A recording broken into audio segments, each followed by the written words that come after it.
आज समाज में भारत वर्ष आज एक सबसे बड़ी समस्या से जूझ रहा है और उसके ऊपर किसी की नजर नहीं है। 99% लोग पितृ दोष से परेशान हैं, पितरों से परेशान हैं। पितरों को भूल गए लोग। भौतिकवाद की ऐसी हवा चली कि पूर्वजों को भूल गए। जिसके घर में जाओ तो महाराज वहां पितरों ने इतनी गंदगी फैला रखी है, इतनी गंदगी फैला रखी है, कह नहीं सकते।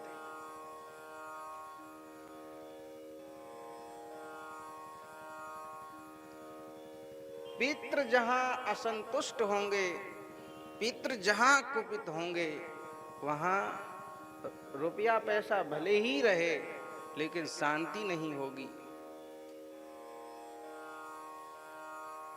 अशांति बनी रहेगी हमेशा। चित्त हमेशा भटकता रहेगा, चित्त मन कभी भी शांत नहीं होगा।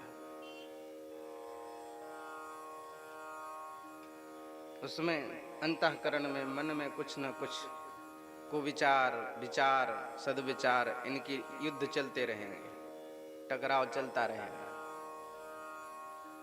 एक दूसरे की बात सहन करने की क्षमता किसी में नहीं रहेगी। एक शेर तो दूसरा सवा शेर। पत्नी कहती है आप शेर हो तो मैं सवा शेर हूं। सब इंकलाब जिंदाबाद के नारे। पत्नी अलग, पति अलग, छोरा अलग, छोरी अलग, सब अपने अपने आलाप में लगे हुए हैं। झंडा ऊंचा रहे हमारा।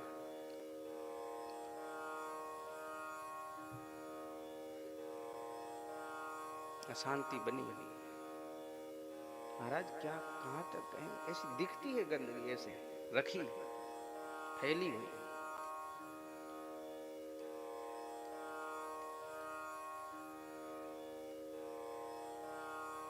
भोजन को देखो तो रसोई जूठी कर रखी है, रसोई में भी गंदगी फैला रखी है पितरों ने।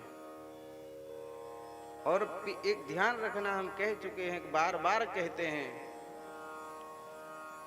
पितरों की समस्या से मुक्ति अगर नहीं हुई तो पितृ प्राण भी ले सकते हैं। भूत प्रेत पिशाच ये प्राण नहीं ले सकते किसी के, लेकिन पितृ प्राण ले सकते हैं।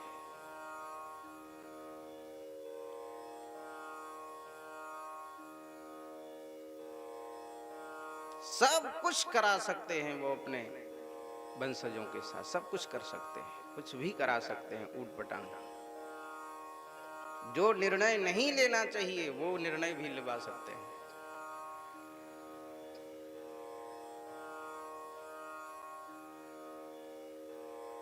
तो दो ही मार्ग हैं पूर्वज मुक्ति से बचने के, पूर्वजों के प्रकोप से बचने के। या तो पूर्वजों की मुक्ति कराओ और या फिर उनको समय समय पर जो पितृपक्ष के 15 दिन होते हैं उन दिनों में, अथवा जातक के जन्म के समय में, जब तक सूतक रहे तब तक उनका अर्चन करो, पूजन करो।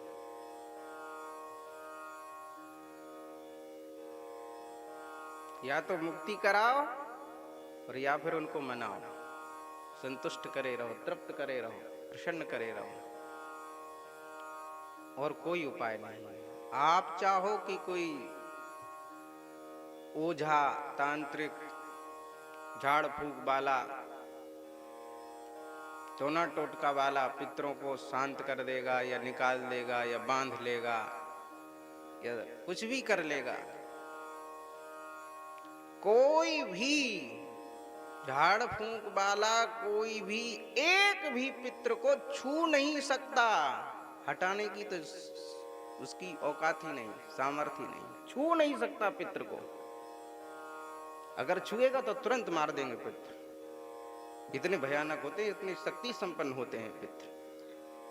देर नहीं लगेगी मारने में। पितरों को कोई नहीं छू सकता, कोई नहीं हटा सकता। केवल पूर्ण गुरु और भगवान महादेव की कृपा से ही पितृ मुक्त हो सकते हैं।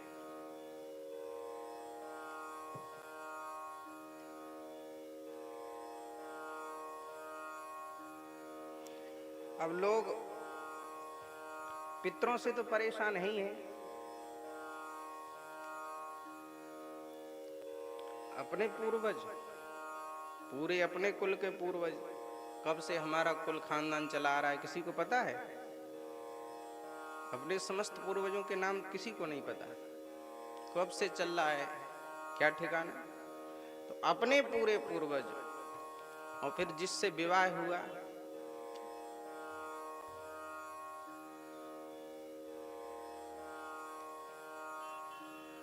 जिससे विवाह हुआ, उस बच्ची के पूर्वज, अगर पाणी ग्रहण संस्कार करते समय पाणी ग्रहण भामर कर पढ़ने वाला, विवाह पढ़ने वाला आचार्य ब्राह्मण जानकार नहीं हुआ और उस बच्ची का जो होता है डीएनए जिसको कहते हैं, वो ब्रेक नहीं हुआ ठीक से, क्योंकि जब पाणी ग्रहण होता है तो उस समय लड़की पिता के डीएनए से, गोत्र से टूटती है और पति के गोत्र से जुड़ती है। तो यदि वो ठीक से ब्रेक नहीं हुआ उस समय, तो उस लड़की के पितृ भी घुसाएंगे आपके डीएनए। अब हो गए दो जगह के पितृ, लड़की के पक्ष के भी हो रहा है, उधर से भी गंदगी ला रहे हैं वो पितृ, और इधर तुम्हारे है ही हैं। इसके बाद भक्ति चढ़ी, काऊ के प्रवचन सुन लिए, गुरु गुरु गुरु बनाओ। तो अब गुरु दीक्षा ले ली, काऊ गुरु से कान फुकवा लिया, कंठी कंठा पहन लिए। तो अब पूरी गुरु परंपरा शुद्ध है कि नहीं, पवित्र है कि नहीं? उस गुरु परंपरा में कोई अधूरा होके पाप करके तो नहीं मरा है, कोई अधूरा होके तो नहीं मरा। और अगर उस गुरु परंपरा में कोई अधूरा होके मरा है उस गुरु परंपरा के डीएनए में, तो वो गुरु परंपरा भी दूषित हो गई। अब उसकी गंदगी, उससे जैसे ही दीक्षा ली आपने, वहां समर्पण किया, तो उससे उस डीएनए से भी जुड़ गए। अब कितने डीएनए हो गए? 3। अब 3 जगह की गंदगी झेलो अकेले अपनी खोपड़ी पे और जीवन भर मरते रहो। गुरुजी के पास जाओगे, गुरुजी हमर बेटा प्रारब्ध है, काट लो, का करें? गुरुजी प्रारब्ध कह के टाल देंगे, चेला मर रहा है। इसीलिए ये तीनों स्थल बहुत सोच समझकर यहां पर निर्णय लेना चाहिए।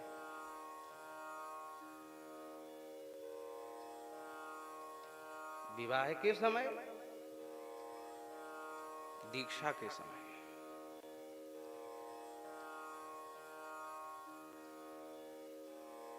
अब तो गुरु लोग जिम में कंठी धर के चलते हैं, गधा मिल जाए उनको तो गधा को भी कंठी पहना दे महाराज। हाँ, कभी आश्रम का काम लगेगा तो बाजार फुट ढूंढने के काम तो आएगा ये चेला। हाँ, ऐसे गुरुओं को लंबी दंडवत करो।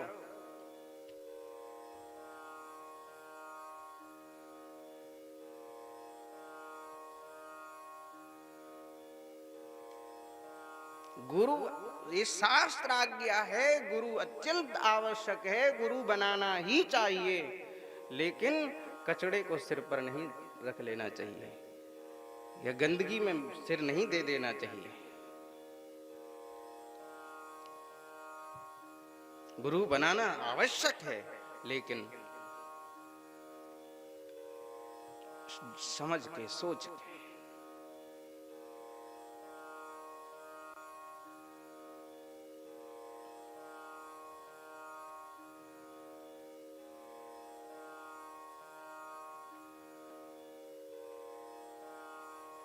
कैसे, इसलिए तो कबीरदास जी कहते तेरी मेरी कैसे निभे, हैं? तू कहता कागज की लेखी, मैं कहता निज नैनन देखी।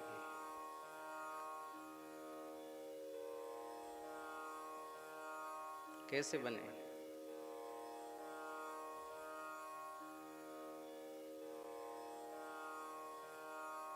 एक संत बहुत सुंदर पंक्तियां गाते, कैसे निभे यो संग हो सतगुरु, कैसे निभे, कैसे निभे यो संग हो सतगुरु, कैसे निभे, कैसे निभे सतसंग गुरुवर, कैसे निभे, कैसे निभे यो संग हो सतगुरु, कैसे निभे, कैसे निभे यो संग गुरुवर, कैसे निभे, कैसे निभे ये, कैसे निभे, कैसे निभे, कैसे निभे, कैसे निभे ओ, कैसे निभे, कैसे निभे यो, कैसे निभे, कैसे निभे यो संग हो सतगुरु, कैसे निभे, कैसे निभे यो संग सतगुरु, कैसे निभे, कैसे निभे, हैं? कह रहीम कैसे निभे, केर बेर को संग बेडोलत रस आपने, इनके फाटत अंग। कैसे निभे, केर बेर का संग कैसे निभे, संभव ही नहीं है।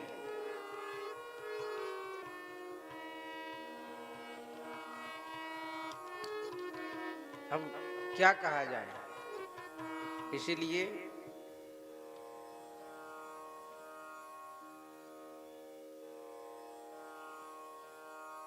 जैसे भी चले निकाल लो, कोई उपाय नहीं, क्योंकि फंस गए।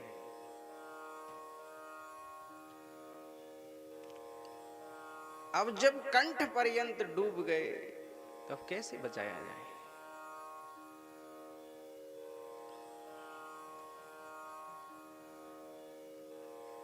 पितरों की पूजा होती है घरों में रोज, देवता की होए न होए, दीप जलाए जाते हैं, जैसे वो ही होए साकेताधिपति, रामकृष्ण नारायण के अवतार।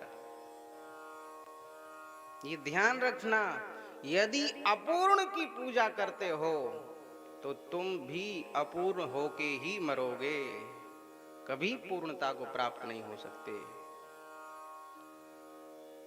यदि तुम्हारा पूर्वज जिसकी तुम पूजा कर रहे हो वह यदि किसी असाध्य रोग से ग्रसित होकर के मरा है तो उसी रोग से तुम भी ग्रसित हो जाओगे थोड़े ही दिनों में। पूजा करते रहना बस, उसी ठीक वही रोग तुमको होगा, उसी से तुम मरोगे।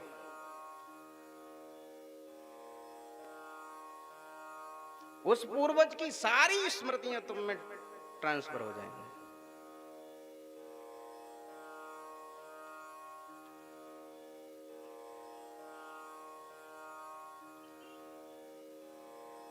इसलिए पूर्वजों की पूजा दो ही अवसरों पर, या तो पितृपक्ष में और या फिर जातक के जन्म के समय,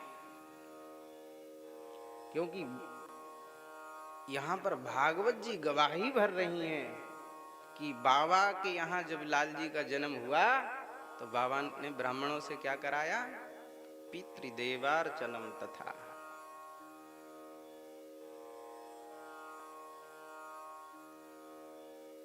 तो भागवत केवल महापुराण नहीं है, भागवत शास्त्र भी है। शास्त्र किसे कहते हैं? शासनात् इति शास्त्र, जो शासन करे।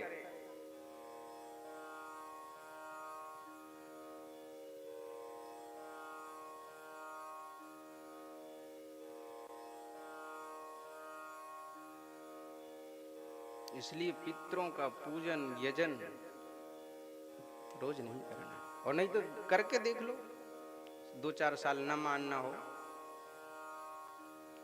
कुटपिट के ही समझना हो तो करके देखो, करके देखो, धीरे धीरे तुम्हारी शकल सूरत उसी जैसी होती जाएगी, और ठीक अंतिम मरते मरते ठीक वैसे ही, न एक कम न एक जन 16 आना, वैसे ही होके मरोगे।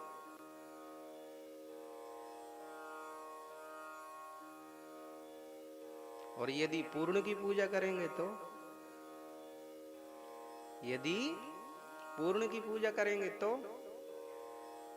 पूर्ण वैसे ही होके हम भी जाएंगे, हम भी पूर्ण होके मरेंगे।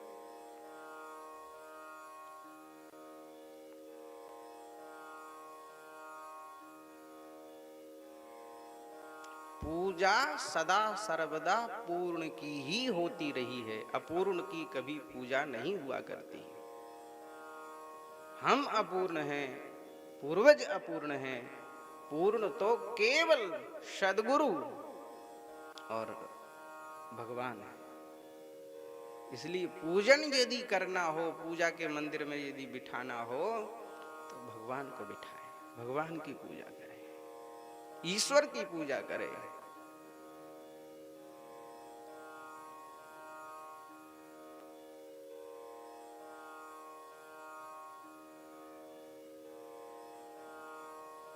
बस ये 2 अवसरों पे जरूर कर सकते हैं। कैसे ब्राह्मणों ने किया पितृदेवार्चन, जात कर्म संस्कार? बोले वेदज्ञ ब्राह्मणों ने। कैसे ब्राह्मणों ने? वेदज्ञ ब्राह्मण।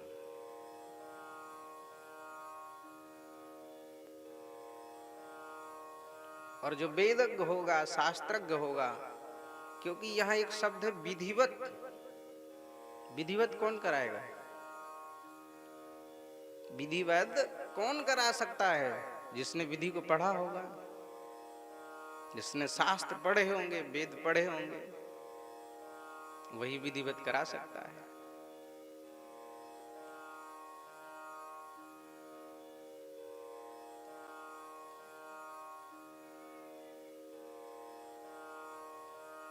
इसीलिए महाभारत में एक प्रकरण है, इतना गंभीर प्रकरण है महाभारत का वो। वैसे तो अनेक प्रश्नोत्तरियां हैं महाभारत में। एक नहुष और युधिष्ठिर की प्रश्नोत्तरी, और दूसरी है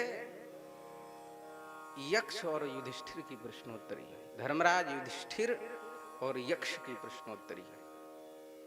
उसमें एक प्रश्न उठाया, श्राद्धस्य कालः कः। यक्ष पूछ रहा है युधिष्ठिर से कि हे युधिष्ठिर, यदि तुम इस सरोवर का पानी पीना चाहते हो और अपने मृत भाइयों को जीवित करना चाहते हो, तो पहले मेरे इस प्रश्न का उत्तर दो। क्या? बोले श्राद्ध का समय क्या है, श्राद्ध का काल क्या है?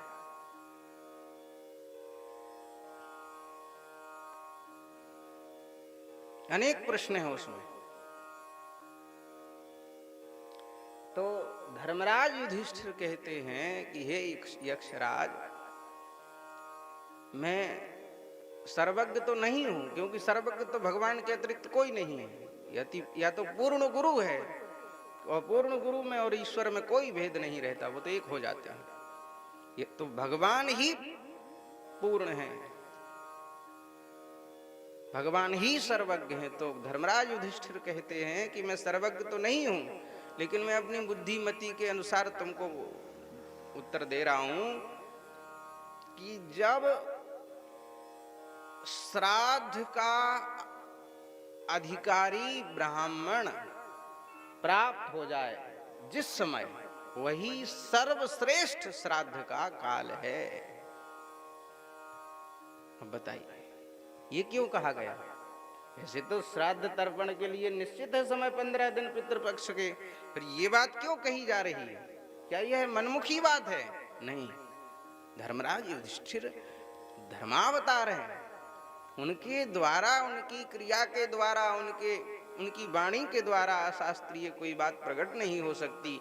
तो फिर वो इसी बात क्यों कह रहे हैं कि जब कोई उत्तम अधिकारी ब्राह्मण प्राप्त हो जाए श्राद्ध के लिए, तभी श्राद्ध को काल समझकर तुरंत श्राद्ध करा लेना चाहिए। ऐसा क्यों कह रहे हैं? ऐसा इसलिए कह रहे हैं धर्मराज युधिष्ठिर कि आगे इतना भयंकर समय आने वाला है, वो जानते हैं इस बात को कि आगे इतना विकट समय आने वाला है कि उत्तम अधिकारी ब्राह्मण नहीं मिलेंगे। आज सबसे ज्यादा पतन यदि है तो ब्राह्मणों का है। सबसे ज्यादा भक्षा भक्ष खाने वाले ब्राह्मण हो गए। सबसे ज्यादा कुमारगामी ब्राह्मणों के बालक हो गए, ब्राह्मणों के बालक बालिकाएं हो गए।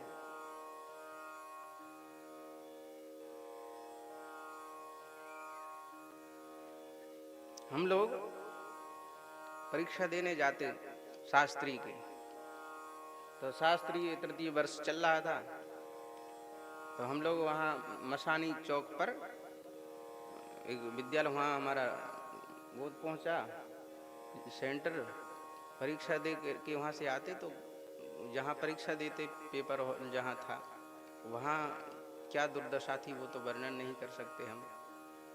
कैसे ब्राह्मणों के बालक होते हम कल्पना में नहीं सोचा था, लेकिन चलो वहाँ जैसे तैसे निकालते 3 साढ़े 3 घंटे, और बैठ के जब टेम्पू में आते तो टेम्पू पूरा भरा होता, 4-5 टेम्पू चलते वहाँ से, और जैसे ही इधर आते मथुरा चौराहे पर तो टेम्पू सब खाली हो जाता। गोवर्धन चौराहे के आसपास, कुछ गोवर्धन चौराहे पे हो जाता, कुछ मथुरा चौक पे हो जाता, कोई नहीं रहता टेम्पू। शाम का समय रहता है, तो एक दिन कोई नहीं बचा, वो जो टेम्पू चालक था वो बचा था, हम बचे थे कि भैया हमको तो वहाँ छोड़ ही दे रंगजी तक। तो हमने पूछा ये सब यहाँ यहीं रहते हैं क्या, ये सब ब्राह्मण देवता? तो वो बोले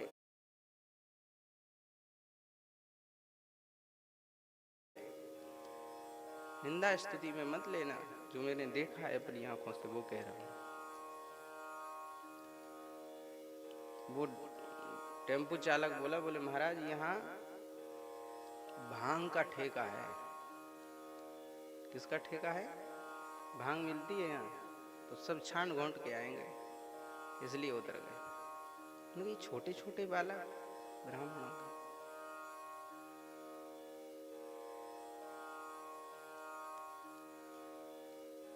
मोबाइल बंद करने के लिए मत कहो। अगर कह दिया महाराज भैया मोबाइल मत चलाओ, कुछ माला फेर लो, संध्या कर लो, कुछ पढ़ लो, तो महाराज उन्हें बुरा लग जाएगा, ऐसे लगेगा ये दुश्मन बोल रहा है हमारा, नंबर 1 का दुश्मन है। इसने मोबाइल को रोक दिया, मोबाइल को मना कर दिया। जब देखो जब महाराज मोबाइल के पीछे पड़े रहते हैं। मोबाइल 12-1 बजे तक 2 बजे तक चलवा लो, कोई परेशानी नहीं। सुबह 4 बजे उनसे कहो ब्रह्म मुहूर्त में उठ के संध्या कर लिया करो, उठ जाया करो। महाराज 7 बजे तक सोने दो, डिस्टर्ब मत करो। भैया मैं डिस्टर्ब क्या करूंगा? डिस्टर्ब तो तुझे यमराज करेंगे, यमदूत करेंगे। हाँ, जब ठुकाई होगी ना कोई नहीं सुनेगा।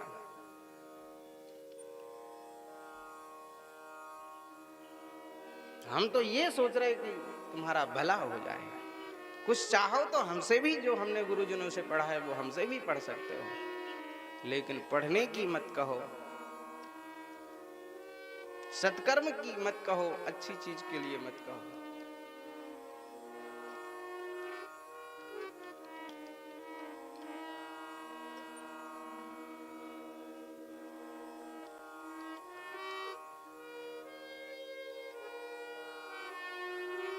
एक बार, अब क्या क्या सुना है, द्वारिका में रहते थे गुजरात में, 4-4.5 साल श्री द्वारिकानाथ भगवान ने वहाँ रखा।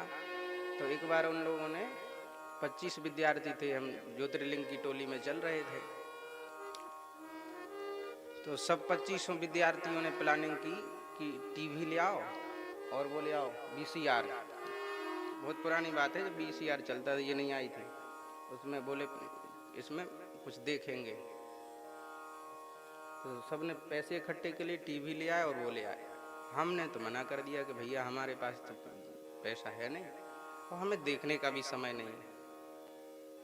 तो उन 2500 ने मिलके हमको पंचायती मार मारी, कम्बल उड़ा के।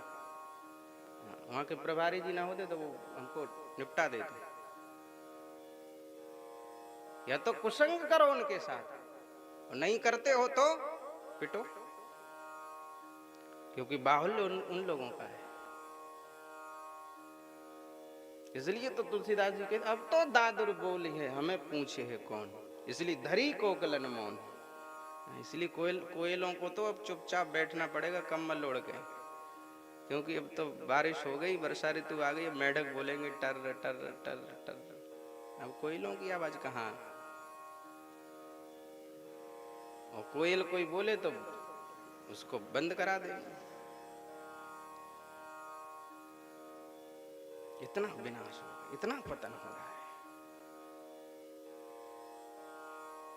अपात्र को श्राद्ध खवा दिया, अपात्र से श्राद्ध करा लिया तो श्राद्ध नष्ट हो जाता है। अपात्र को कभी श्राद्ध का दान नहीं देना चाहिए, कभी श्राद्ध नहीं खवाना चाहिए। संध्या गायत्री संपन्न ब्राह्मण से, तपस्वी ब्राह्मण से ही, कर्मकांडी ब्राह्मण से ही श्राद्ध तर्पण आदि कर्म कराना चाहिए। गुटखा तमाकू बीड़ी सिगरेट पीने वाले ब्राह्मणों से कभी कुछ भी अनुष्ठान नहीं कराना चाहिए।